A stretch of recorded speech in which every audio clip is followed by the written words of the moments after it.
So hilariously, I made it out of my match, like really unscathed, no physical damage. And then I go to take off my medal and I swat myself in the head and start bleeding.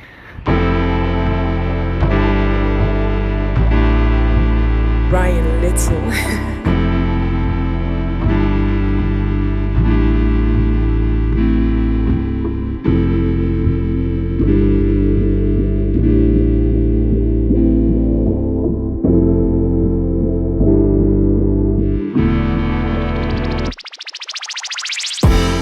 What's up, fam? What's up, fam? This week, I actually competed in the Jiu Jitsu World League San Francisco Super Championships. I don't actually know what was super about it, but it was pretty cool. Jiu Jitsu World League is a new series trying to put a new spin on some other jiu-jitsu tournaments, right? So they have a cool format, double elimination, so it doesn't matter if you lose your first match, you're always gonna get 2 matches, which is really welcoming to dudes just getting started in jiu-jitsu. And honestly, if you're gonna pay $100 to get into a tournament, and you only get 5 minutes at the most of competing, something like Jiu-Jitsu World League, which offers this double elimination format, is awesome, super appealing.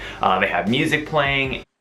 I bless the rains down in Africa, which is pretty cool the whole time. And they also offer this kind of promise of all the matches running on time. Yeah, I thought since y'all seem to like my match commentary so much last time, I'm gonna do some match commentary this time. So, spoiler alert, I lost my first match by 2 points. It was 2-4, but I won my second match by submission because it's double elimination. So I ended up with a bronze medal in the tournament overall. There were about 4 guys in my bracket.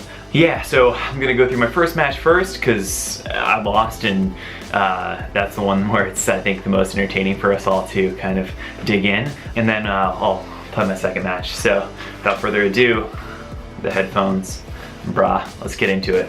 So we start off here fighting for grips a little bit. And then my opponent quickly pulls guard and he jumps right into a deep half guard position, which is pretty cool. I'm familiar with this. I play this position a ton. It's one of my favorites. So I know a little bit of the counter. I attempt to choke here, but that's mostly just to get him to bail out on his deep half position. I'm keeping my head nice and close to his body to prevent him from getting an underhook on me because he has a knee shield, so he's got a little bit of space. So then I put my hand in between his legs and I open up his grip between his feet and attempt to pass. Now he gets in turtle position and I attempt to take his back and miss it, which results in me on my back and gets him 2 points. I then jump into deep half, attempt a waiter sweep, and didn't really nail it. I was a little bit too ambitious, I think. I was really stoked that I kind of got momentum in the sweep, and I was really frustrated that I missed that back take, so I came up a little bit too quick, and so we kind of are in this awkward standstill here. And I kind of try and drag his hand, it doesn't catch.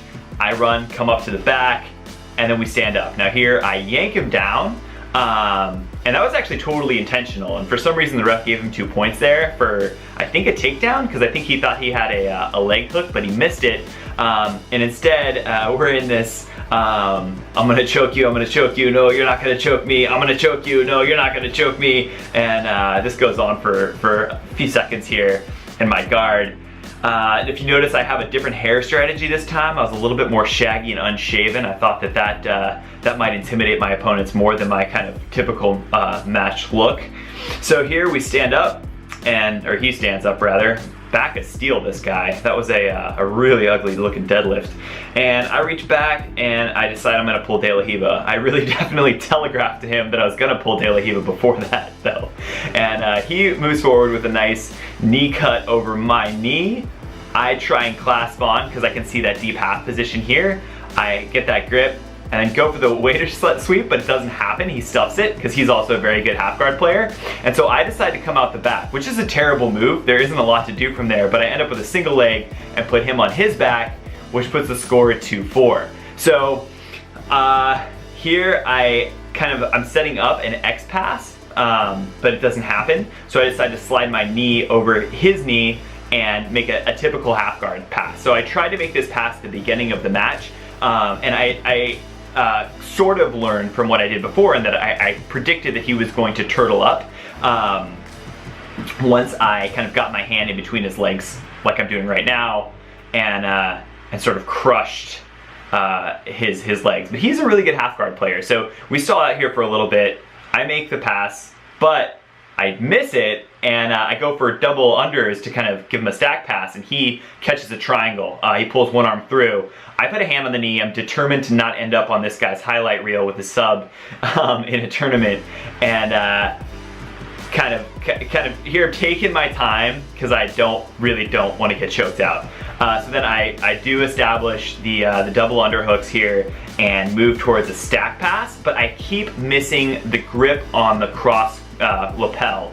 So he turtles out, sits back up, retains guard. So it's a pretty smart strategy. I wasn't thinking that was a move, mostly because I don't expect people to give me their back, but every time he did it, he managed to retain guard. So that's definitely something I'm going to be working on going forward. So here we're kind of grip fighting. He's kind of faking for a Kimura. I set up that same pass because it keeps working on him. And this time, I am pretty committed to taking his back. At least that's what's in my head as soon as this happens. So here we go again with the double underhooks, the stack pass, he goes into that turtle position, and I go to take the back.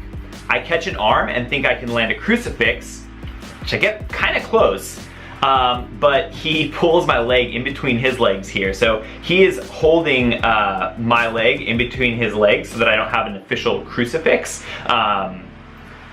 And I'm attempting to choke. Now, I realize now in retrospect that if I would have kind of chicken winged him and pulled my left arm around and put it on the back of his head, that I would have had a sub there. And I think the ref knows it too, because he keeps looking for a tap. And we kind of stall out here. I'm getting really frustrated because I can see the clock ticking down and I don't know how to finish this sub.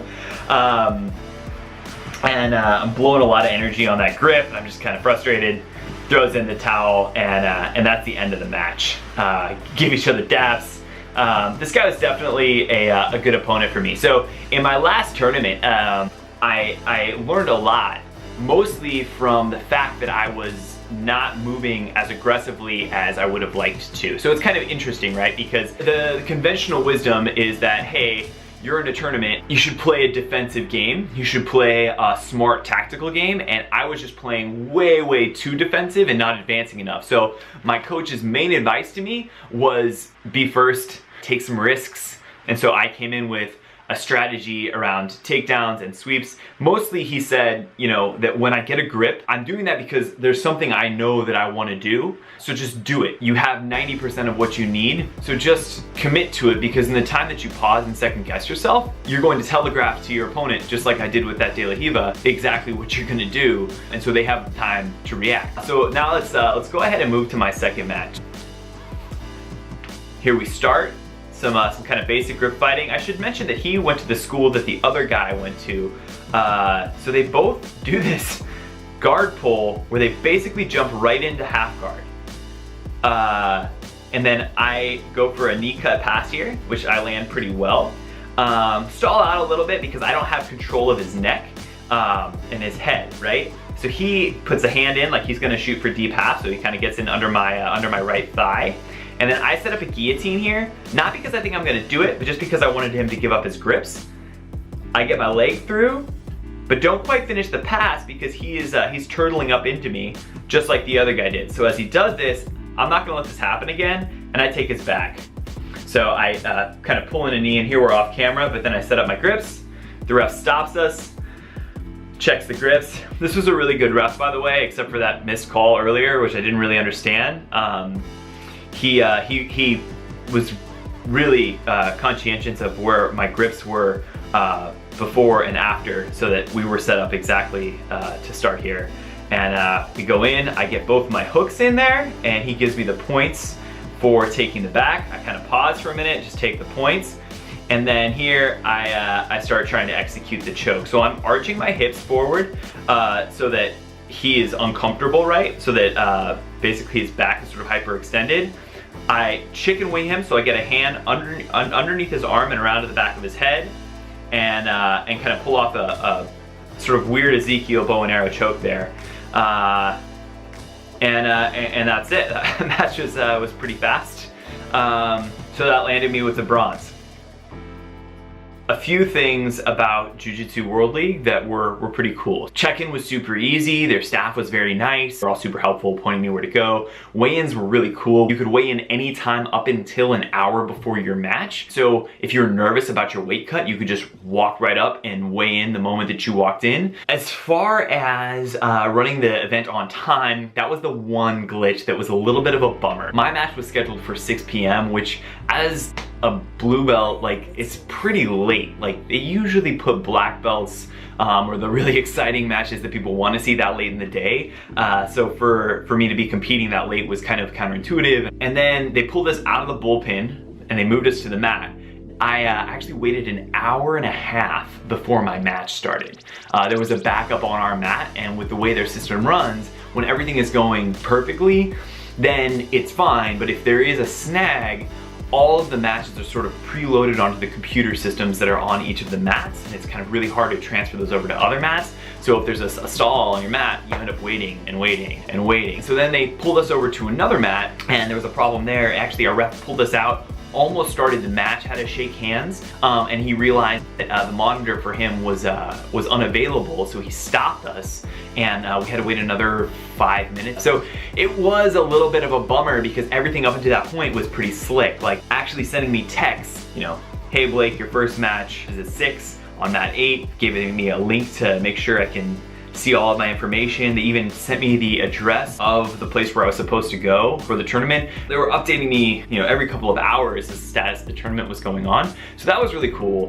Big takeaways from this tournament. I need to kind of strike a balance between that confidence and playing a little bit of a cautious game. So a few updates about me. Next week I will actually be doing a bike race, cycling. Stay tuned for that. And then actually a couple weeks after that I'm competing again at the America's Cup in San Francisco. Thanks for watching. As always, like, subscribe, comment, let me know what's up. If you like this, if you want to know more, if you have questions, if you have critiques of my combat style, if you have critiques of my commentary, let me know. Until next time, keep the rubber side down and take care of yourselves.